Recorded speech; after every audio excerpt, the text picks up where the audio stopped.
The notebook was ordinary. That's the thing nobody would believe if I tried to explain it. Cream-colored cover, wire-bound spine, the kind you find in a drugstore next to the greeting cards and the reading glasses. My mother had pressed it into my hands on a Tuesday morning in October, 3 weeks before everything ended, and she'd said with the particular brand of calm she reserved for things she meant deeply, write it down. Mara, whatever happens, write it down. I hadn't asked what she meant by whatever happens. I'd kissed her cheek, tucked the notebook into my bag, and driven back to the city without once looking in my rear-view mirror. That was the last time I saw her standing upright. I'm telling you this because the notebook is how I survived, not in some metaphorical sense, not as a symbol of her love, or a shrine I carried through the dark. I mean it practically, structurally. The notebook is why I'm still breathing. But getting to that part means going through everything else first. And everything else is where the story gets hard to tell without your hands shaking. My name is Mara Calloway. I was 29 years old when the outbreak reached the city. And I was 30 when I understood what my mother had actually given me. The distance between those two facts is what this account is about. I was living in a third-floor apartment on Delancey Street when the quarantine notices started appearing on my phone. Not the official ones, those came later, and by then they were useless. These were forwarded screenshots, blurry photos of hospital corridors, videos that lasted 8 seconds before they cut to black. My neighbor, a retired logistics coordinator named Darnell, knocked on my door at 6 in the morning on a Wednesday and told me the grocery store on 5th had been locked from the outside. Not closed, locked. He'd seen the chains himself. Darnell was 61, methodical in the way that people who have spent decades moving things from one place to another tend to become. He didn't panic. He stood in my doorway with his reading glasses pushed up on his forehead and said, "I think we should take this seriously today." I believed him immediately. Something in the quality of his voice, the absence of inflection where inflection would normally be, told me he'd already done the math and didn't like the answer. "How long do you think we have?" I asked. He thought about it. "Before it gets to this block, maybe 2 days, could be less." I went back inside and pulled the notebook out of my bag for the first time since my mother had given it to me. I opened it to the first page, picked up a pen, and wrote the date. Then I sat there for almost a full minute, not knowing what came next. What came next found me. The sound from the street below wasn't screaming, not at first. It was more like confusion made audible. A rising, overlapping register of human voices, all expressing different stages of the same alarm. I moved to the window and looked down in time to see a man in a torn delivery uniform, moving against the current of everyone else on the sidewalk. Moving toward them, not away. His head was wrong. Not wrong in a way I could immediately name, but wrong the way something looks when you know it's broken without yet being able to see the break. The crowd parted around him the way water parts around an obstacle, not with intention, but with the involuntary intelligence of bodies that sense danger before minds can process it. He reached a woman in a yellow coat. She didn't have time to run. I stepped back from the window. My heart was hammering in that strangely quiet way, not loud panic, but deep, structural fear. The kind that changes your breathing at the foundation level. I looked down at the notebook in my hands. The date sat alone at the top of the first page, waiting. I wrote, "I saw one. It's real. Darnell was right. Don't waste time." Then I put the pen behind my ear, the way my mother used to do, and I started moving. Darnell was already in the hallway when I came out. He'd changed into a heavier jacket and was carrying a canvas bag over one shoulder. He'd done this before not the apocalypse, but displacement, crisis, the specific chaos of having to leave a place faster than planned. He'd mentioned New Orleans once, briefly, and hadn't needed to say more. "Stairs or elevator?" he asked. "Stairs," I said, obviously. He nodded once, and we went. The building had 12 other residents across 5 floors. We knocked on every door we passed. Most of them didn't answer, whether from sleep, disbelief, or some early choice I'll never know. 2 of them did. The first was a college student named Priya, who lived on the 2nd floor. A biochemistry grad student who opened her door already wearing a backpack, her face pale but controlled. The second was a man named Glenn, who lived directly below me, mid-40s, thick through the shoulders, who asked us exactly one question before joining us. "Which direction are you going?" "North," Darnell said. Glenn considered this for about 2 seconds. "All right." 4 of us descended the stairwell. In the lobby, the front door was already open, not broken, just open, swinging slightly in the draft from the street. Someone had left in a hurry and hadn't pulled it closed behind them. Through the gap I could hear the street, and the street did not sound good. The overlapping alarm I'd heard from 3 floors up had compressed into something more urgent. Not a crowd confused, a crowd thinning. Priya was the one who said what we were all thinking. "If we go out there now, we're in the middle of it." She was right. The street was wrong in both directions. I looked at Darnell. He was scanning, calculating, doing that logistics thing with his eyes where he's not really looking at any one point but building a map. "The alley," he said. "Then the service road behind the pharmacy. Then north on foot, off the main streets." We didn't vote. We moved. The alley smelled like it always had, old water and garbage, and the faint chemical signature of the dry cleaner's exhaust vent. But now there was something else underneath it. Something ferrous and warm that I recognized before I identified it. Glenn noticed me slow down and caught my arm without speaking. He'd smelled it too. We pressed close to the wall and moved in single file, Darnell leading, until we reached the service road, and the smell of blood faded back into city smell. 2 blocks north, in the shadow of a parking structure, we stopped to breathe. I pulled out the notebook and wrote while Darnell spoke. He was laying out what he knew. The quarantine perimeter that had been announced the previous night covered a radius of roughly 6 blocks from the hospital on Jefferson. We were inside that radius. The checkpoints, if they still existed and were still controlled by whoever had set them up, were at the major intersections.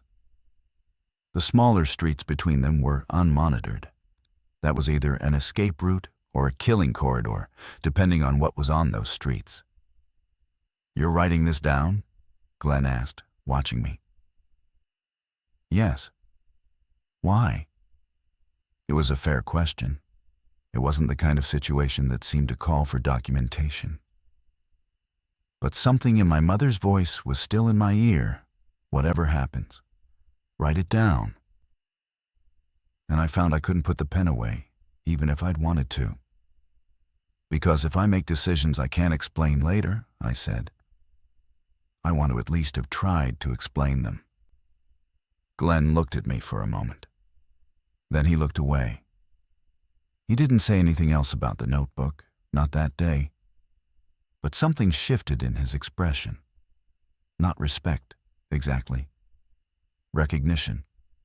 Like I'd said something that matched a belief he'd kept quiet. Priya had her phone out, navigating offline maps, her lips moving slightly as she traced routes. "There's a community center on Arden," she said. "It was listed as an emergency shelter in the city emergency plan. I looked it up once for a class." "When was that plan written?" Darnell asked. 2019. A pause. "It's a starting point," she said. And she was right about that too. We moved.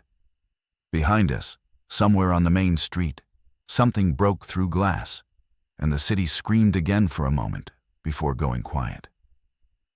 I didn't look back. My mother had never looked back either. It was, I understood now, not coldness. It was how she moved through things that couldn't be changed. The community center on Arden was not a shelter.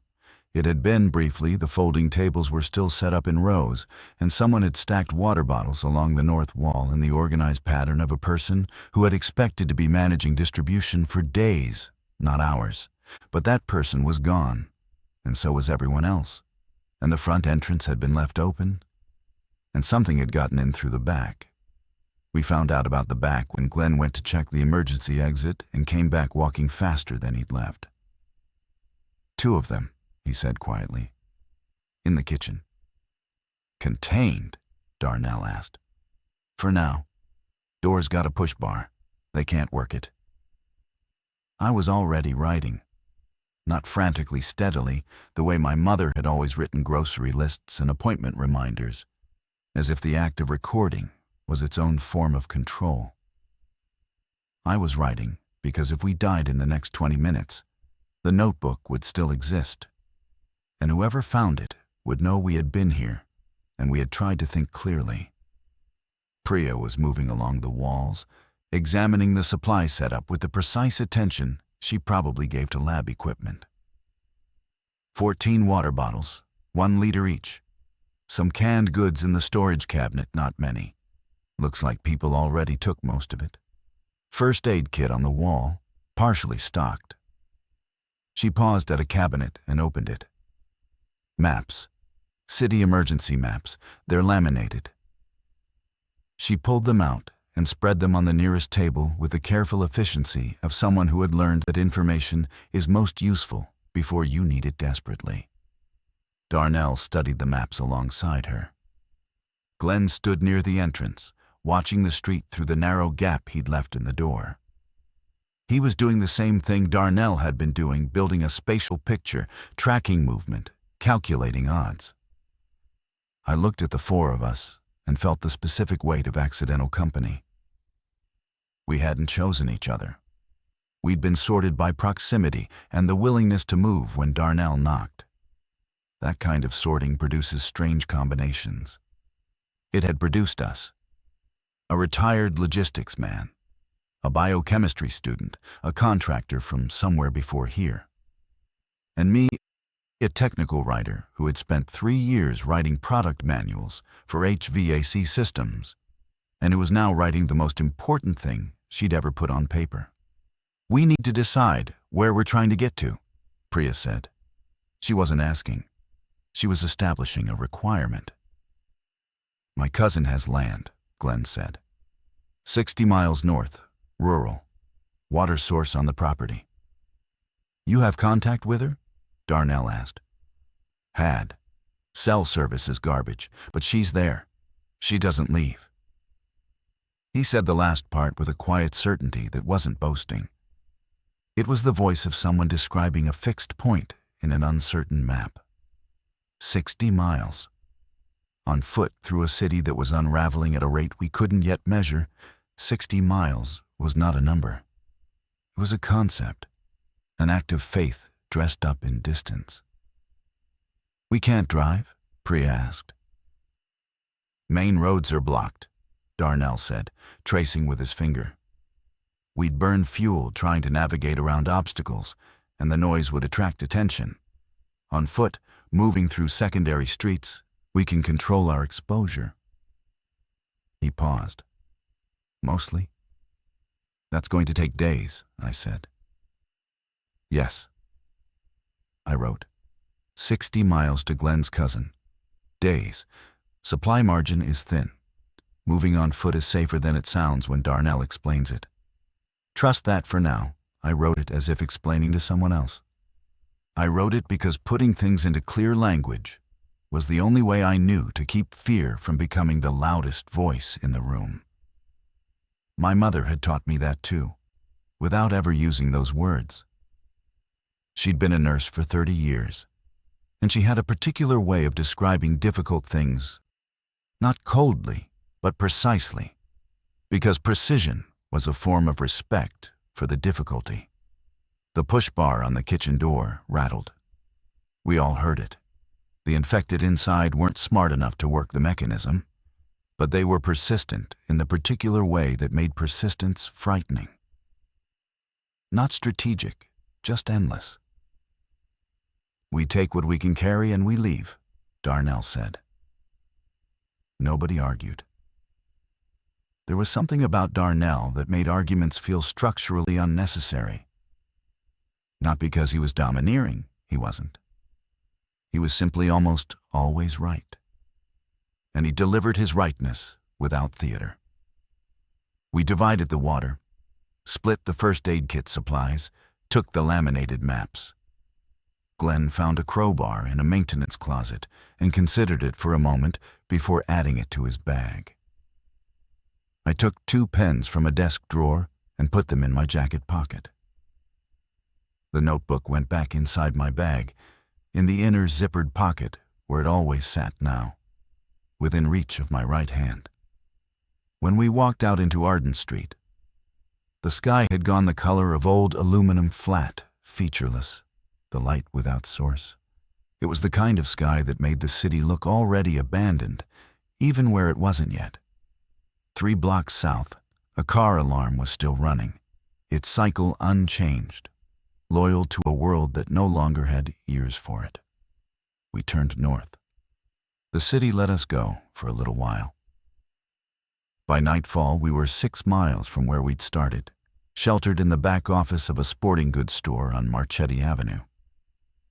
Glenn had picked the lock with a card and a technique he declined to explain. The storefront windows were intact and the door was solid. And after clearing the interior room by room, 4 rooms total, nothing in 3 of them, a dead man in the stockroom who had died from something that left no ambiguity about the cause, we settled into the kind of careful rest that doesn't involve actually sleeping. Darnell took first watch.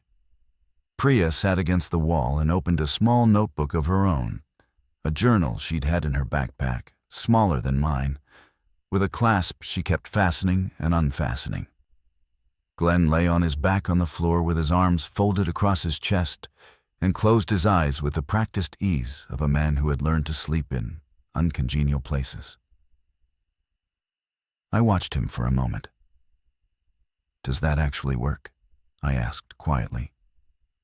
Without opening his eyes, mind over mattress. It surprised me into almost laughter, the kind that catches you off guard because nothing is funny and your body has forgotten the distinction.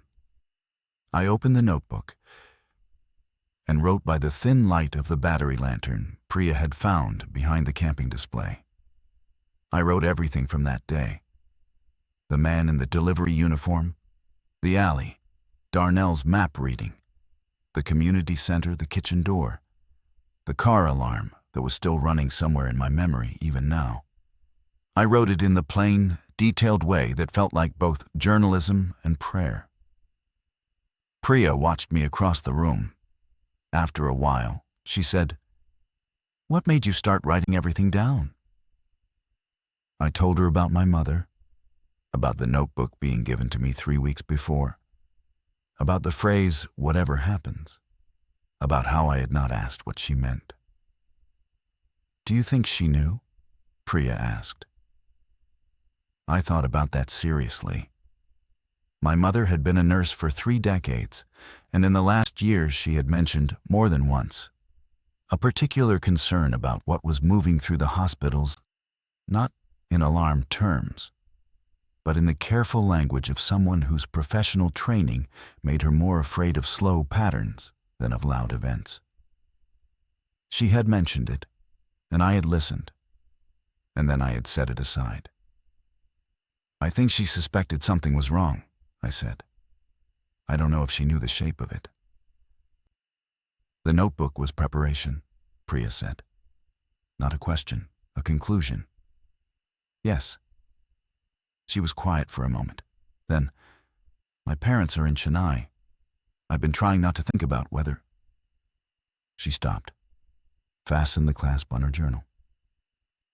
"I'm going to sleep for 2 hours," she said, with the decisive tone she probably used when she'd taken a data set as far as she could and needed to step away. I kept writing. I wrote about what I was afraid of, which was not the obvious thing, not the infected, or the violence, or dying in a sporting goods store on Marchetti Avenue, but the subtler fear, the one I'd been carrying since I drove away from my mother's house without looking back. The fear that she had been trying to give me something I hadn't been ready to receive, and that I had taken the object without taking the meaning. She used to say that the act of writing was the act of deciding what matters. You can think 100 things simultaneously, and none of them will resolve. The moment you write one of them down, you have chosen it. You have said, this one is real. Whatever happens, write it down." I was beginning to understand. Outside, the city had gone quiet in the unnatural way that cities go quiet during emergencies, not the quiet of peace, but the quiet of suspended activity, of everything holding its breath. Somewhere, far off, something was burning. The smell reached us thin and secondary, a memory of fire rather than a threat of it. I wrote the date at the top of the page. Day 1, properly counted. I would write down every day that followed, not because anyone would read it, because my mother had asked me to, and it was the one request she'd made that I could still fulfill. On day 3, we lost Darnell for 40 minutes. It happened in the underpass beneath the freight rail line on Casper Road, a bottleneck we'd known about from the map but had no good route around without adding 3 miles of exposed street. We moved through it in single file, fast and quiet. But the acoustic quality of the underpass changed everything. Sound bounced wrong. Distance couldn't be judged. There were 3 infected in the underpass. 2 we saw before they saw us. The 3rd came from the maintenance alcove near the far end, and Darnell stepped directly into its path in the dark. Glenn pulled it off him immediately, efficiently, with the crowbar, and we ran the remaining 30 meters to daylight and kept running for a full block before we stopped. Darnell was with us. He was breathing hard, but uninjured. Glenn had been fast enough. But when we stopped, Darnell put his hand on the wall of the nearest building and stood there for a long moment with his head bowed. And I understood that 61 years old and a lifetime of practical competence did not make you immune to the shock of almost. I wrote nothing while he collected himself. It felt like a violation to document it in real time. What I did do was stand near him without speaking. My mother had been very clear on this point. There are moments when the worst thing you can offer someone is words. You stand near them. You make your presence available without making it a demand. After a while, Darnell straightened up and looked at the sky and said, "All right," and we continued. The miles we made that day were hard won. The city had been progressively quieter since we'd left the core, but quieter wasn't the same as safer. It meant the infected were more dispersed, less concentrated in groups that you could see and map and avoid. A dispersed threat is harder to read than a visible one. You could go 30 minutes without seeing anything, and then round a corner and find a situation with no good options. Glenn was the one who read those moments best. He had a quality I started thinking of privately as threat sense, an attentiveness that operated below conscious decision-making, some calibrated alertness that had been built by experience I wasn't privy to. Twice he stopped us with a raised hand before I'd processed why, and both times, 30 seconds later, the reason materialized. Movement in a window, shapes in a parking lot behind a fence. Priya's contribution was different. She was our analyst. While Glenn read the immediate environment, Priya read patterns in the maps, in the movement of infected, in the logic of the outbreak itself. On day 2, she had started noting observations in her small journal and comparing them to what she knew from her coursework. "They're not random," she told us at a rest stop on the afternoon of day 3. We were in a second-floor apartment we'd accessed via a fire escape, the occupant having left in a hurry, dishes still on the table, door unlocked. "The clustering patterns aren't random.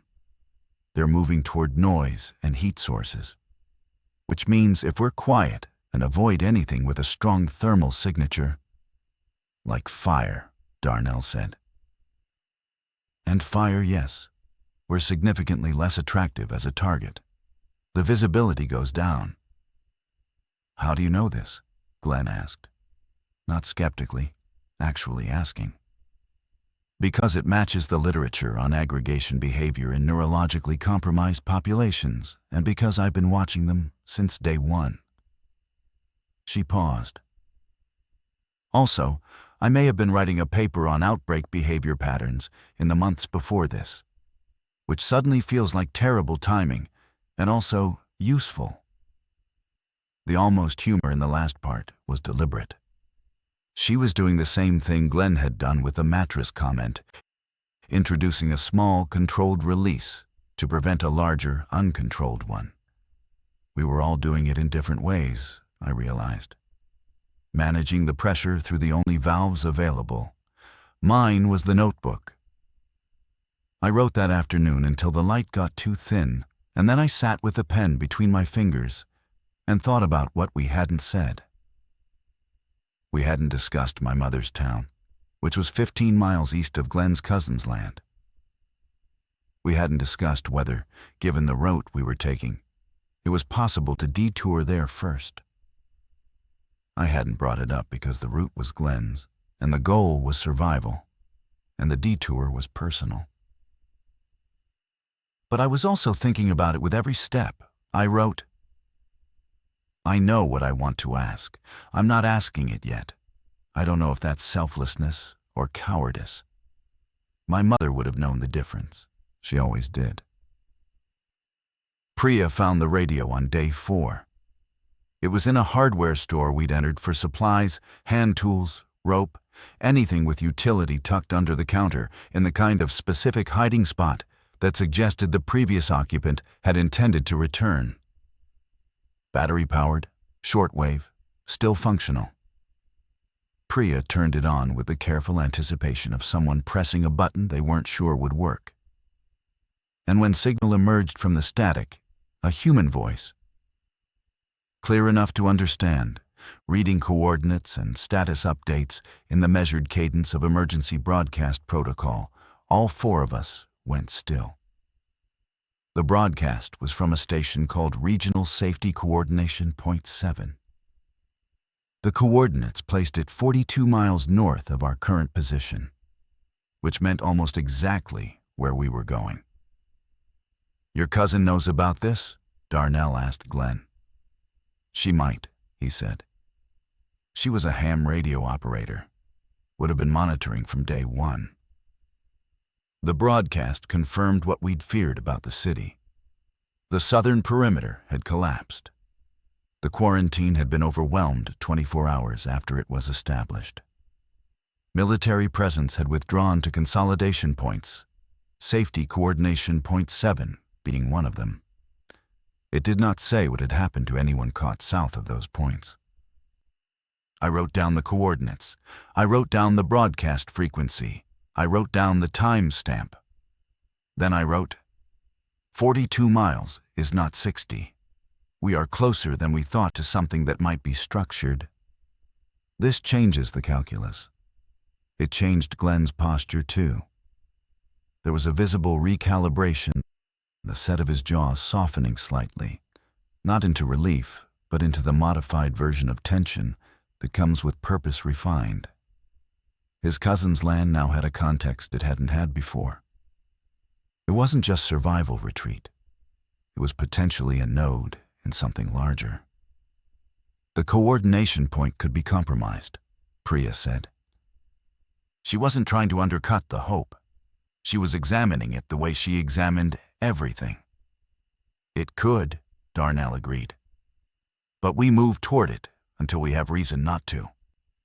Glenn was already folding the laminated map along new lines, reorienting it to the coordinates rather than the original route. His hands were steady. Mine weren't quite. We took the radio. That afternoon, the weather changed. The flat aluminum sky broke into something lower and wetter. And by late afternoon, it was raining steadily, the kind of persistent October rain that soaks through practical preparation and finds the places you didn't protect. We moved for another 2 hours before the rain made visibility too compromised to risk open streets. And we took shelter in the first solid structure Darnell approved. A branch library, small and brick-built, with a rear parking lot and no ground floor windows on the north side. The library was empty and undisturbed. The front door had been locked by whoever had been responsible for it last, a librarian, a security guard, someone who had followed protocol to the end of protocol's reach. Glenn opened it and we stood inside the smell of books and humidity and the particular silence of a building that has been closed since the last day everything was normal. I went directly to the reference section. I wasn't sure what I was looking for, but I walked the stacks the way I'd walked them as a child, running my fingers along the spines, and it did something to the pressure behind my sternum that I couldn't have explained scientifically, but felt immediately. I found an atlas of the state. I brought it to the table where Darnell and Priya were spreading the radio notes. I opened it to our region and set it alongside the laminated city map, and we spent the next hour building a composite picture of what the terrain between us and Safety Coordination Point 7 actually looked like, not the roads, but the ground. The hills, the water sources, the density gradients between the suburban fringe and the rural spread where Glenn's cousin had her land. The rain hammered the roof in a way that felt almost hospitable. We had light from 2 lanterns. We had water. We had heat from body warmth and a small propane unit Darnell had found in the sporting goods store and had been rationing with the measured precision of a man who doesn't trust abundance. Glenn, sitting across from me in a library chair, was turning the radio over in his hands, not operating it, just holding it. His thumb moved across the antenna housing in a small, repetitive motion that I recognized as the physical language of sustained worry. "Tell me about your cousin," I said. He looked up. He hadn't expected the question. And for a moment I saw something unguarded in his face, not weakness, but the specific open quality of someone who isn't used to being invited to speak about what they care for. "Her name's Renata," he said. "She's about 15 years older than me. She was the one who taught me to read a map, like actually read one." He paused. "She left the city in 2018, bought the land, built the house herself. People thought she was being paranoid." He was quiet. "She wasn't being paranoid." "No," I said. I wrote her name down. Renata, the land, the radio, the house she built herself. I wrote it because it mattered, and because my mother had taught me that writing someone's name down is one of the ways of saying, "You are real to me. You count." On day 6, we found the school. We weren't looking for it. We were moving along the edge of a residential district that the map had marked as low density, keeping to the yards behind the houses where the fences gave us partial concealment from the street. The school appeared at the end of a chain-link boundary. A middle school. Brick, long-windowed, with a faded mural on the east wall showing children in a ring, holding hands, rendered in the earnest flat palette of a public art grant from 15 years ago. There were people inside. We saw the light before we saw the people.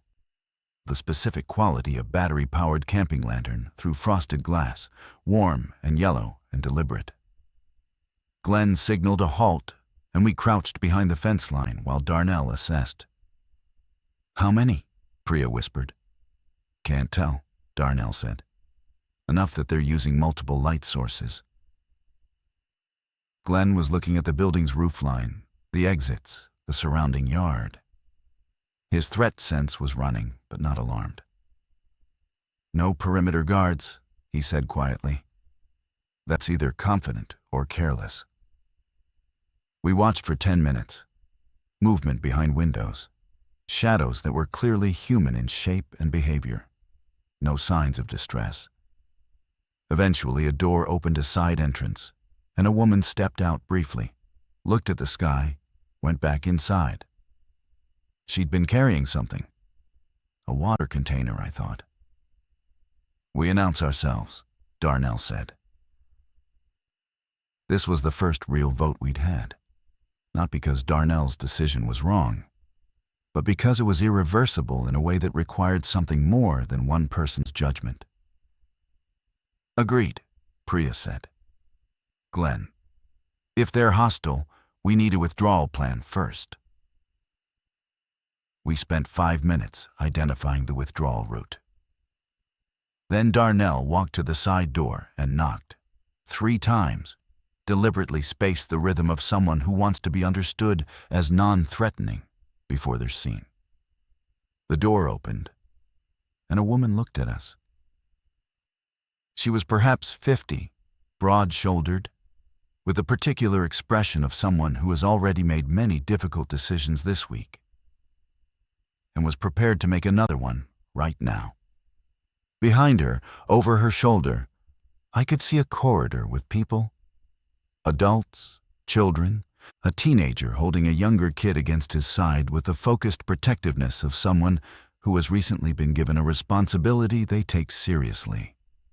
"How many of you?" she said. "4, said Darnell. She looked at each of us in turn. Her gaze was the kind that inventories.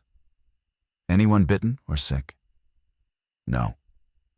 "Anyone with a weapon planning to use it inside?" Glenn looked at her steadily. "No." She stepped back from the door. "Then come in.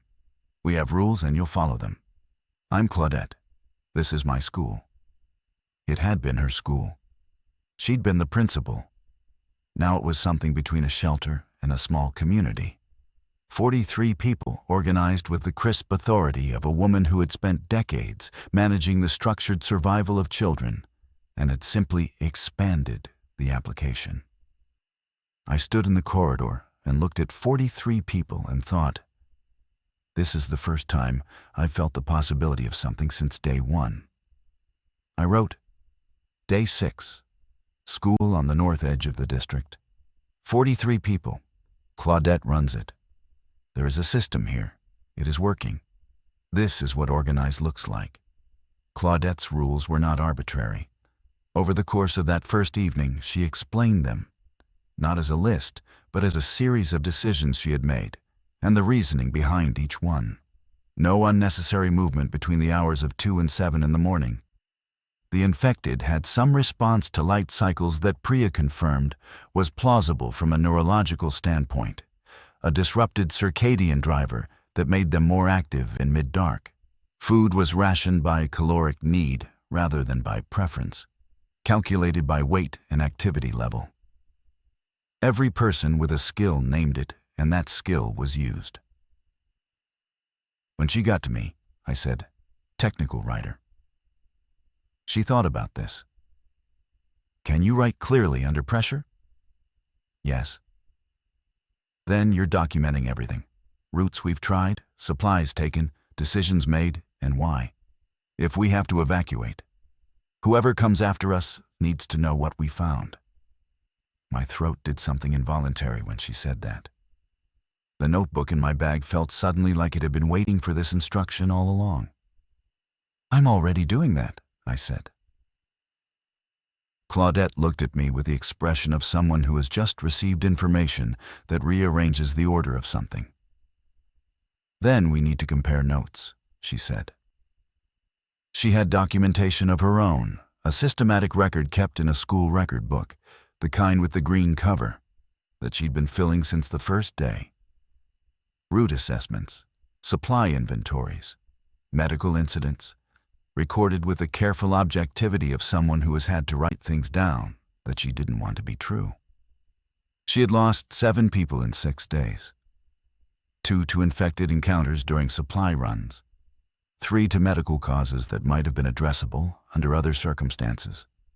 2 who had simply left and not come back. She told me this without visible grief, and I recognized it as the face my mother used to wear when she was talking about patient outcomes. Not coldness, not indifference, but the deliberate structural containment of feeling, because the feeling would have to be dealt with later, when the work allowed it. The 2 who left, I said. Did they say where they were going?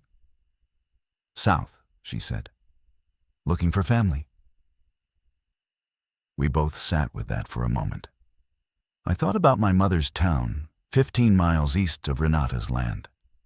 I had not said anything to the group about it yet. The detour represented roughly a day's added travel. It represented risk I had no right to ask others to share. It also represented the one thing I had been unable to write down in the notebook, the single question my documentation kept circling without landing. But something about sitting with Claudette, watching her read through my pages with the focused attention of a person who understands that records are not sentiment, but infrastructure. Something about that loosened the thing I'd been holding. My mother is in a town east of our destination, I said. I haven't been able to reach her. I haven't asked the group to detour because it's my need, not the group's. Claudette didn't look up from the notebook immediately. She finished the paragraph she was reading. Then she looked up. Is your mother resourceful? She asked. I thought about a woman who had been a nurse for 30 years and had given her daughter a notebook and said whatever happens. Yes, I said. Then she may have made good decisions, Claudette said. And if she has, she's either already at a point like this or she's on her way to one. She paused. Your need matters, Mara. You'll have to decide when it becomes the group's decision. It was not comfort. It was something more useful than comfort. It was a framework. I wrote it down. Claudette's shelter held us for 2 days before the situation on the street changed. It wasn't a breach, not directly. What happened was subtler and in some ways more disturbing. The pattern that Priya had been tracking, the aggregation behavior she documented since the first day, showed a shift. The infected in the district were moving north. Not in a wave, not the organized assault of the kind that movies had always imagined, but in a drift, a loose accumulative migration toward the concentration of heat and light and sound that 43 living people inevitably produce. Priya brought this to Claudette with her small journal open and her finger on the entry for that morning. We had 6 encounters on the perimeter in the last 12 hours. 2 days ago we had 1. The day before that, none. The gradient is consistent. Claudette read the data without expression. Then she folded her hands on the table and asked how long. If the drift continues at this rate, 2 days before the perimeter becomes difficult to maintain. Possibly less if the group makes significant noise. 43 people, including children, trying to be quiet for 2 days was not a strategy. Claudette knew this. The meeting that followed was the most difficult moment I'd witnessed since the outbreak. Not because of panic. Claudette didn't permit panic in the practical sense, meaning she structured the conversation to prevent the emotional contagion that comes when too many people are afraid in the same room simultaneously. What made it difficult was the geography of the decision. 43 people needed to divide into groups small enough to move without drawing attention. And they needed to choose routes. And some of those routes were going to be worse than others. And the people on the worst routes needed to know that going in. Glenn stood up at the point where the conversation was going in circles and said, in the direct, unembellished way he had, "There's a coordination point 42 miles north. We have the frequency and the coordinates. It's not a rumor, it was broadcasting as recently as yesterday. If you're dividing, divide toward that." The room considered him. Claudette asked how he knew, and he told her about the radio. She asked Priya to verify the broadcast, which Priya did on the spot, Salta, pulling the signal through the static with the careful tuning of someone who has done this work before. The voice was still there. Reduced in clarity, some atmospheric interference, but present. Reading coordinates, confirming status. Saying, come north, we are here." Something happens to a group of frightened people when they hear a steady human voice in a radio frequency saying, "We are here." It doesn't solve the problems, it doesn't change the routes or reduce the miles. But it gives the fear a direction to run in. And direction is what makes movement possible. Claudette organized the groups that night. Our four would continue on our existing trajectory. We were already the furthest along and the most mobile. Two larger groups would follow different routes toward the same coordination point, time to avoid moving simultaneously. Claudette herself would lead the third group, which included the children and the people whose mobility was limited. When she told me this, I looked at her and said nothing for a moment. "You're taking the slowest route," I said.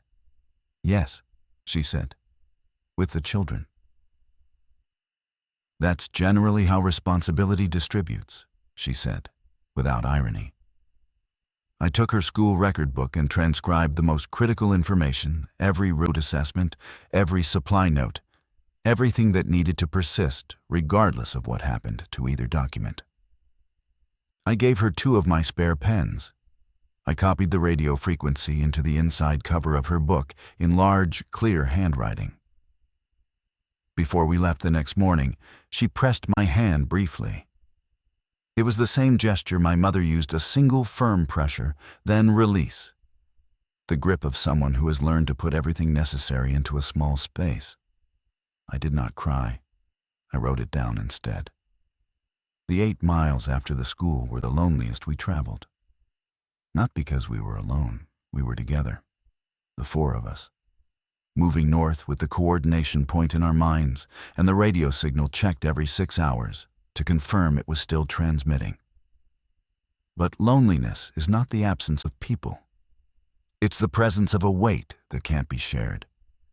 And that weight was distributed between us with uncomfortable evenness. Darnell was thinking about his daughter. He hadn't mentioned her before this point, but on a rest stop in a shuttered garden center on the north edge of the district, sitting among rows of dormant plant trays and the smell of peat and fertilizer, he told me. Her name was Sasha. She lived in the city, the actual center of it. The part we'd started from, the part that the radio described only as compromised.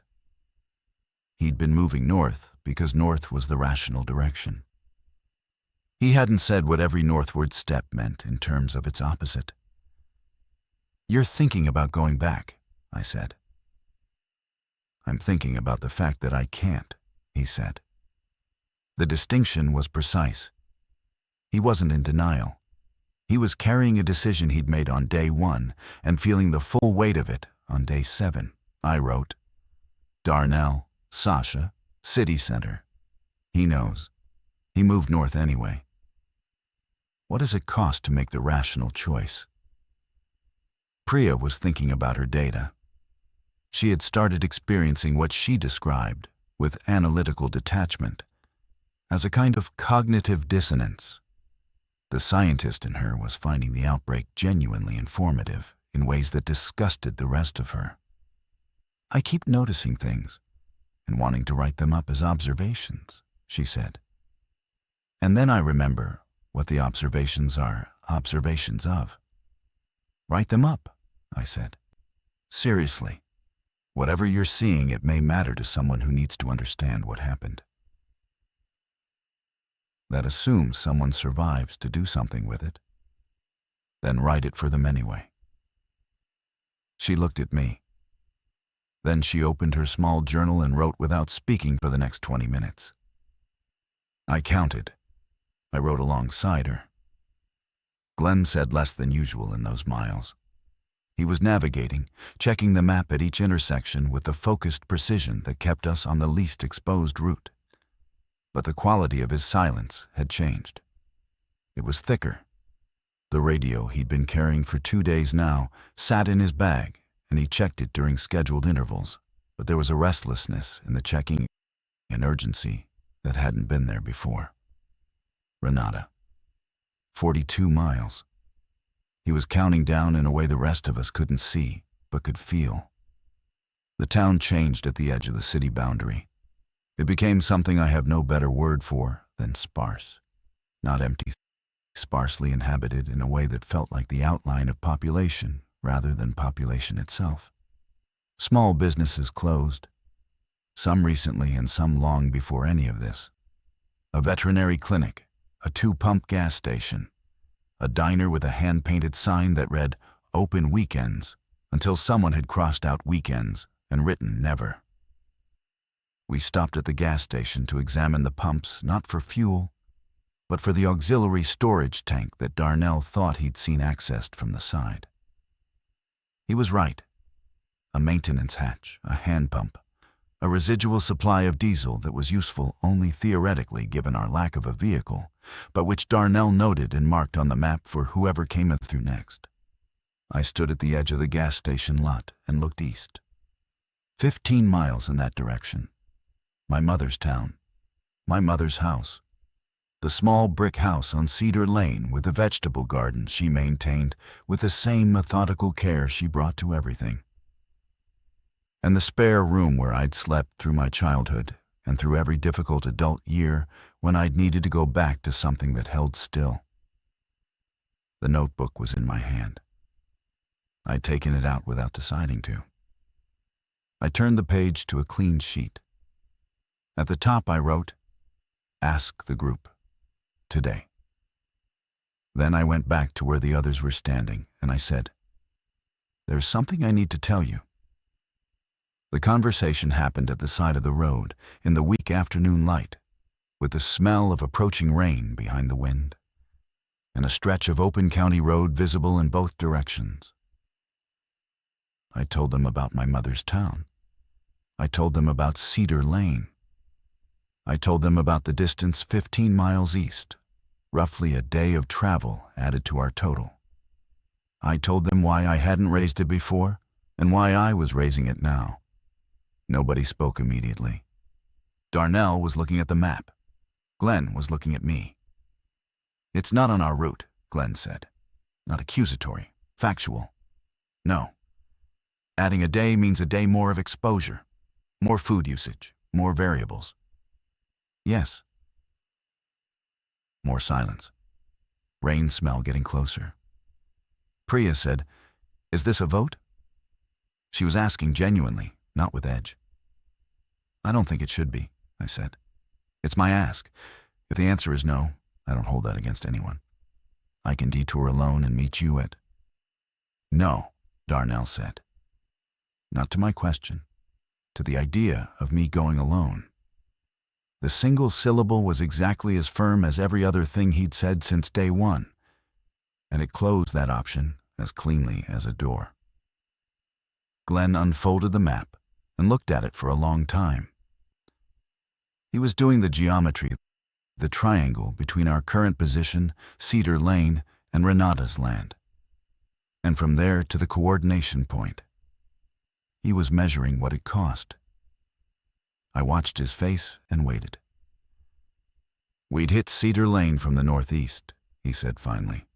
"There's a secondary road, Horrock Road, that cuts east from here and comes in from the back, less exposed than the main route." He was solving the problem I'd brought. He wasn't saying yes, exactly. He was saying, if we do this, here is how. Which from Glenn was the same thing. "Why?" I asked. I needed to know his reason. He looked at me, and for the first time since the alley on day one, something in his face wasn't performing containment. It was just his face. "Because Renata is the reason I know where I'm going," he said. "If she'd needed someone to add a day, I'd want them to add it." I held that for a moment. Then I wrote it down. Darnell said, "We leave early, we move fast. If the town looks compromised beyond a safe threshold, we don't go in. Agreed?" "Agreed," I said. We slept that night in a barn at the edge of the county road. Actual sleep. We're close to it. For the first time in days. The rain came through and the roof held. Glenn found the frequency in the small hours, and the voice from Safety Coordination Point 7 read its coordinates into the dark, and all four of us heard it without any of us pretending we were asleep. I wrote by flashlight for an hour before I let myself rest. I wrote about the day. I wrote about Glenn's face when he said Renata's name. I wrote about Darnell saying no to the idea of me going alone. The weight of that single refusal. Then I wrote, "Mom, tomorrow. Hold on." Cedar Lane looked, from the end of the block, like it had always looked. That was the first thing that hit me, the particular cruelty of normalcy as camouflage. The brick houses, the vegetable gardens, some of them cut back for winter, some not. The oak trees that lined the sidewalk and dropped their leaves in the standard October way, indifferent to everything. The second thing was the silence. Cedar Lane had always had a sound lawn maintenance. Kids after school, the particular communal acoustic signature of a neighborhood that is occupied. The silence now wasn't natural. It was the suppression of sound by people who had learned to be careful, or the absence of people entirely. We came in from the northeast as Glenn had planned, through the backyards along the fence line. My mother's house was 2/3 down the block. I knew it from the backyard as well as I knew it from the front, the vegetable garden. The blue garden bench she'd put against the back fence 3 years ago. The bird feeder that she maintained through everything because, she said, the birds didn't stop needing to eat just because the world was difficult. The feeder was full. I stopped walking. Darnell walked past me and then stopped when he realized I had. The feeder was full. Someone had filled it recently. The seeds were piled at the correct level, and there was no significant scatter that would indicate days of untended use. Someone had stood at that feeder within the last day and refilled it. I covered the last 30 meters at a pace that I couldn't control, even though I knew I should. The back door was locked from the inside. I knocked. The same 3-knock pattern Darnell had used at the school. We'd all been using it as a signal. There was a pause. Then the lock turned. My mother opened the door. She was in her nursing scrubs, not because she'd been working, she told me later, but because they were the most practical thing she owned, and she'd been wearing them since day 2 as a functional choice. She had a thermal mug in one hand, and a look on her face that I can only describe as, "Of course. I knew you'd find a way." She looked at me, and she looked at the 3 people standing behind me in her garden, and she stepped back from the door and said, "Come in. I have soup on." I don't remember the first few minutes clearly. I remember the kitchen, the particular warm smell of her kitchen, soup and coffee, and the old wood of the cabinets. The smell of my entire childhood compressed into a room. I remember Glenn taking off his pack and setting it by the door with the careful habit of someone not wanting to take up more space than offered. I remember Priya sitting down at the kitchen table and putting her head in her hands for exactly 10 seconds, and then lifting it and being composed again. I remember my mother pressing my hand, that single firm pressure, and not letting go. I found the notebook in my bag and held it up. I didn't need to explain. She looked at it and looked at me, and her face did the thing it did when she was trying not to be visibly moved. The thing where her jaw tightened slightly and she looked sideways for a moment. "You wrote," she said. "Every day," I said. She was quiet. Then, "Show me." I sat at the table that had been mine since childhood, and I opened the notebook to the first page, and my mother sat beside me, and we read it together. Not all of it.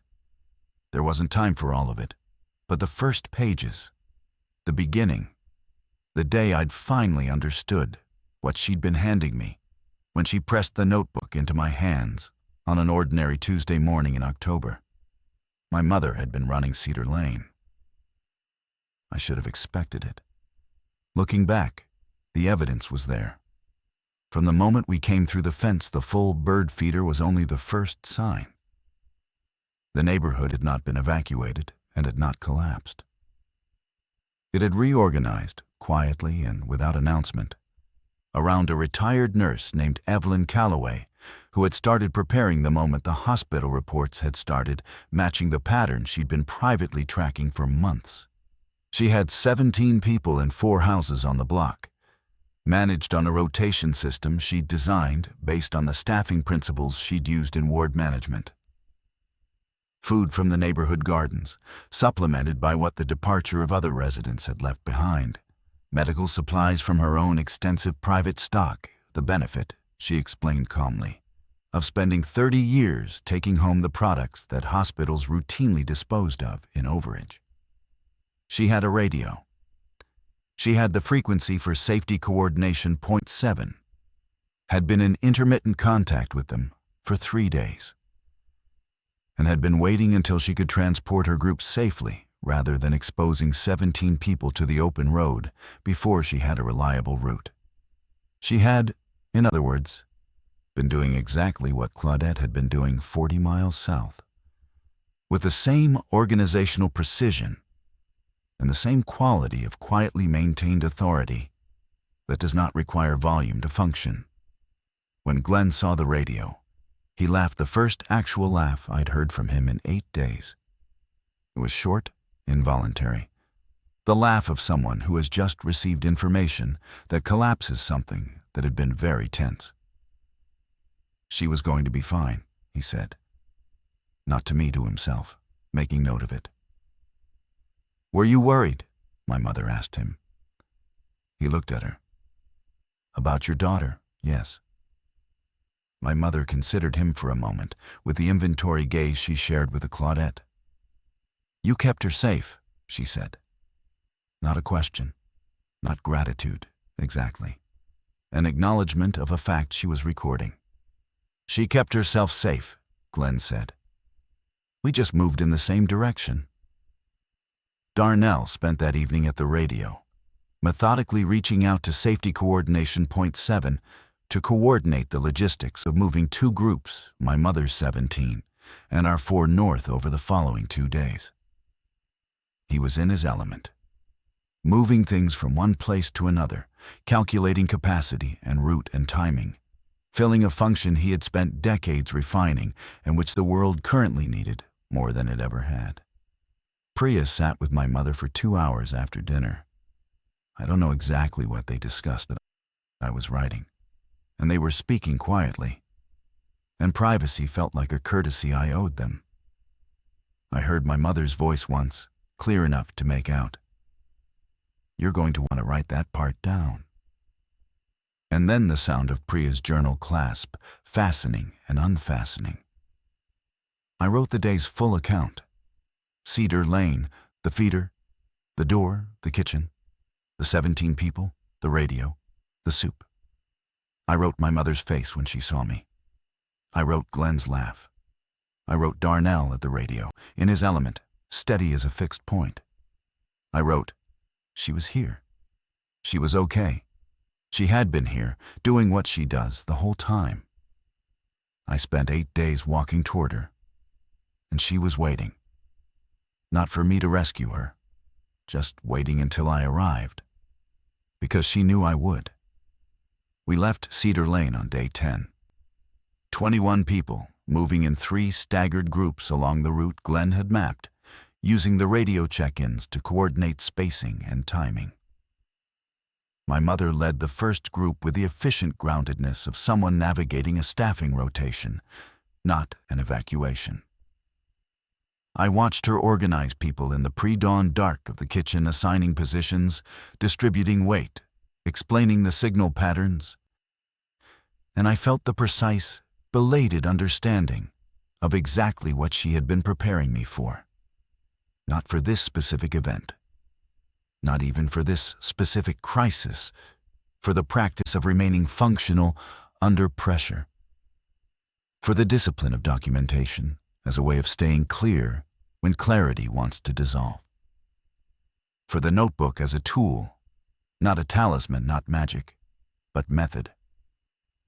The walk north took 2 days, using a route that Darnell and Glenn had rebuilt twice to account for the shift in conditions near the interstate crossing.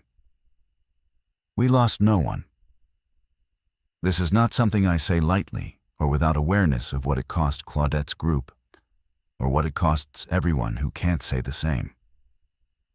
We lost no one, and I've spent time understanding that this was not entirely within our control, that the margin between our outcome and another group's was partly competence, and partly the particular luck of timing and geography and the decisions of strangers who had already cleared the paths we used.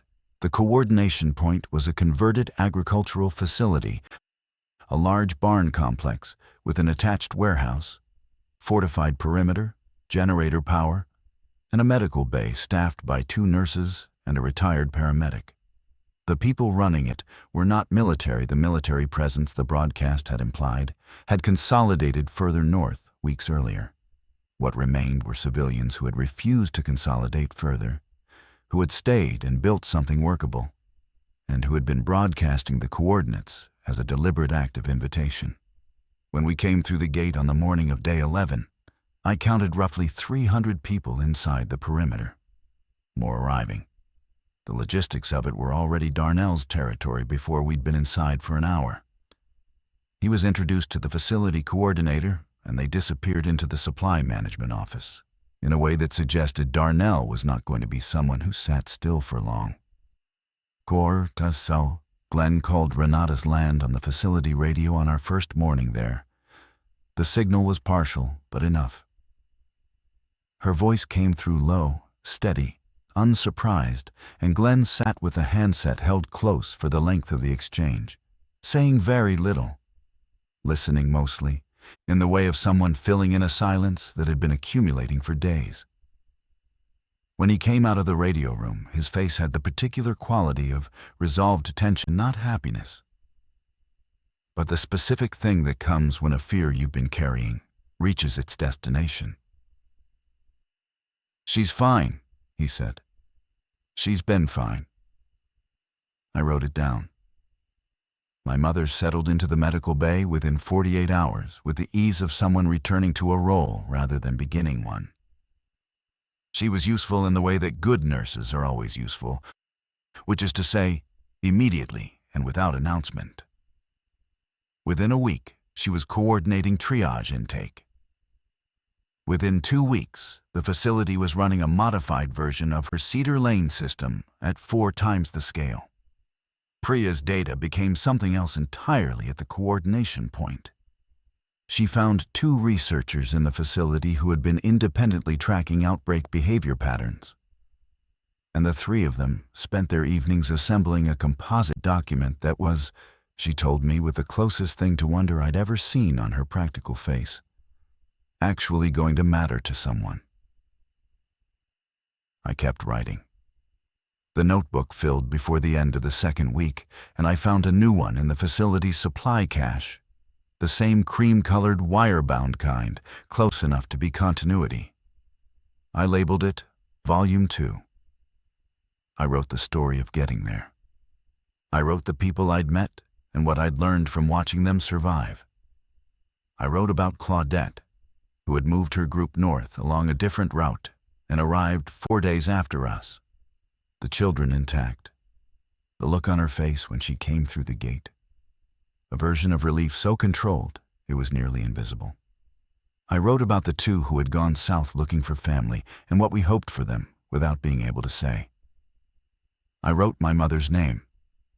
I wrote the bird feeder, full when I found it. I wrote the notebook she had given me and what it had done. I wrote every page as if someone needed to know that it happened. As if the record itself was a form of survival, not of bodies, but of everything that happened inside them. I'm writing this from a room inside the facility. In the early morning before the activity level builds, Volume 4 of the notebook is nearly full. The cream pages have started to feel like a natural medium, not a novelty, not a coping mechanism, but just the way I process existence now. My mother is down the hall. She took one rest day since we arrived, on the afternoon of day 19, and spent it sitting outside in the pale winter light with a cup of tea, not doing anything productive in the deliberate way of someone who has earned the space to just be still for a little while. I watched her from the window and didn't interrupt. There is something I understand now that I didn't understand when she pressed the notebook into my hands on an ordinary Tuesday morning. She wasn't predicting the apocalypse. She wasn't preparing me for a specific catastrophe. She was giving me the practice of making things real by writing them down, to the discipline of saying, this happened. This person existed. This mattered because she had spent 30 years watching what happens when things don't get recorded. When the only account of an event exists in the memories of people under pressure and how quickly those memories bend.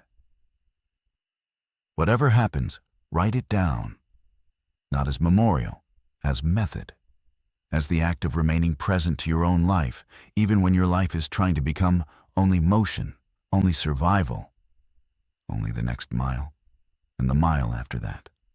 I still have the first notebook. Cream cover, wire spine. My mother's handwriting is not in it anywhere. It was blank when she gave it to me, but I find her in every page anyway. In the precision I tried to bring to it. In the names I wrote down carefully, because she had taught me that names are not incidental. In the habit of beginning with the date, of marking the moment as real. She's still here. So are Darnell and Glenn and Priya and Claudette and 43 people from a school and 17 people from Cedar Lane. We are all still here, and the record says so. That's not nothing. In fact, right now, it might be everything.